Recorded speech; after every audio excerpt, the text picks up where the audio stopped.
டாஸ்மாக் ஊழல் நடைபெற்றதாக கூறி தலைமை அலுவலகத்தை முற்றுகையிட சென்ற தமிழிசை கைது செய்யப்பட்ட நிலையில் போலீசாரிடம் வாக்குவாதத்தில் ஈடுபட்டு வருகிறார். இது குறித்தான விவரங்களை வழங்குகிறார் செய்தியாளர் சரவணன். சரவணன், வணக்கம். விவரம் என்ன?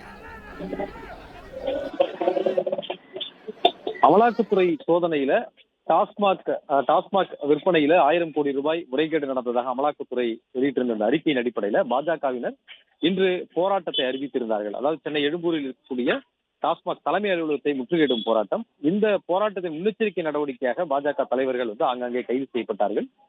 பாஜகவினுடைய மாநில தலைவர் அண்ணாமலை கைது செய்யப்பட்டு நீலாங்கரை முன்பாகவே அவர் கைது செய்யப்பட்டு அக்கரை பகுதியில் இருக்கக்கூடிய ஒரு தனியார் மண்டபத்தில் தங்க வைக்கப்பட்டிருந்தார். அவருடைய ஆதரவாளர்களும் அவருடன் கைதானார்கள். ஆனால் 6 மணிக்கு பிறகு அவரை விதிகளின்படி வெளியில் அனுப்பவில்லை என கூறி தொடர்ந்து காவல்துறையிடம் வாக்குவாதத்தில் ஈடுபட்ட நிலையில் பல்வேறு 6 மணிக்கு பிறகு ஏன் என்னை தொடர்ந்து இந்த தங்க வைக்கக்கூடிய இடத்திலேயே அடைத்து வைத்திருக்கிறீர்கள் என்று அவர் கேள்வி எழுப்பியிருந்தார். இந்த நிலையில் சாலிகிராமத்துல தமிழிசை சவுந்தரராஜன் தங்க வைக்கப்பட்டிருந்த அந்த தனியார் திருமண மண்டபத்தில் இருந்தும் 6 மணிக்கு பிறகு வெளியில் அனுப்பவில்லை என்று காவல்துறை அதிகாரிகளுடன் தமிழிசை சவுந்தரராஜன் மற்றும் அவருடன் இருக்கக்கூடிய பாஜக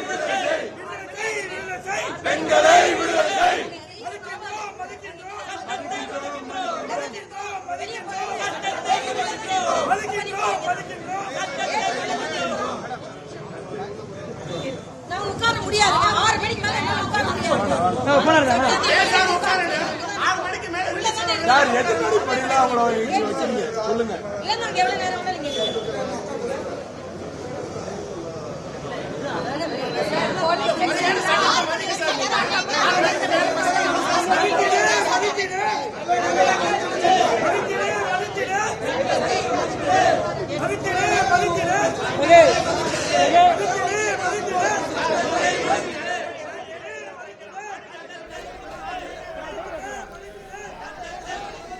சரவணகுமார், மாலை 6 மணிக்கு மேலாகியும் தடுத்து வைப்பது ஏன் என்று கேள்வி எழுப்பிய நிலையில் காவல்துறை அதற்கு என்ன பதில் சொல்லியிருக்கிறார்கள்? சரவணகுமார்,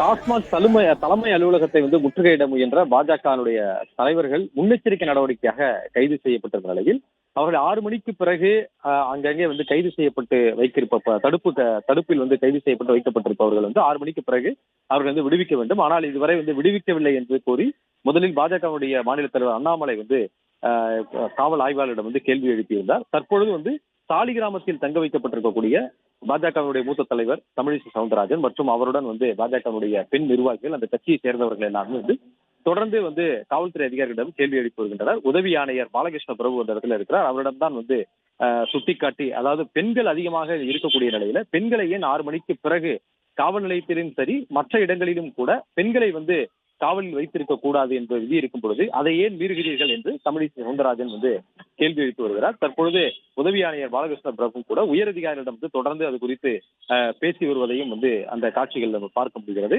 இதே போன்று பாஜக மூத்த தலைவர்கள் பலரும் அங்கே பொன் ராதாகிருஷ்ணன், எச் ராஜா உள்ளிட்டவரும் அவர்களும் கைது செய்யப்பட்டு தனியார் திருமண மண்டபங்கள்ல தான் தங்க வைக்கப்பட்டிருக்கிறார்கள். உடன் அவருடைய கட்சியினரும் தங்க வைக்கப்பட்டிருக்கிறார்கள்.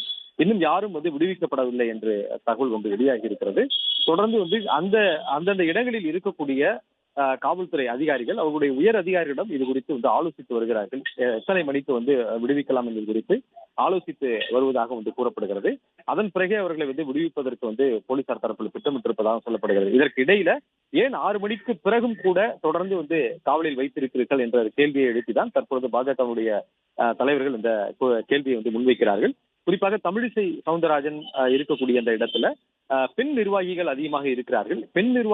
பெண்களை வழக்கமாக சாதாரணமாக பெண்களையே காவலில் 6 மணிக்கு பிறகு வைத்திருக்க கூடாது என்ற விதி இருக்கும் பொழுது ஏன் இன்னும் 6 மணிக்கு பிறகு விடுவிக்கவில்லை என்ற கேள்வி எழுப்பி தொடர்ந்து வாக்குவாதத்தில் ஈடுபட்டு வருகின்றனர்.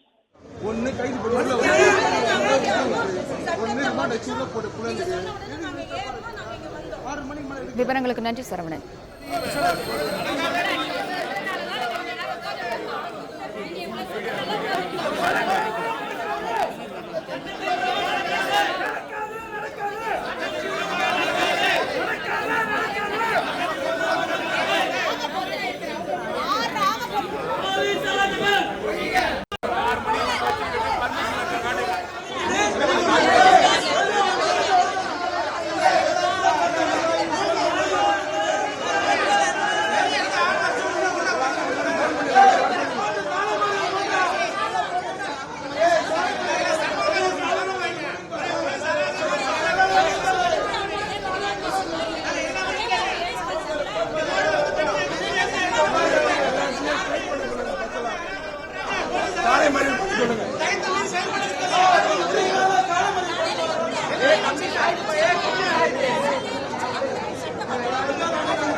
பிளே ஸ்டோர் மற்றும் ஆப் ஸ்டோரில் இருந்து பாலிமர் செயலியை QR கோடு மூலம் பதிவிறக்கம் செய்யுங்கள்.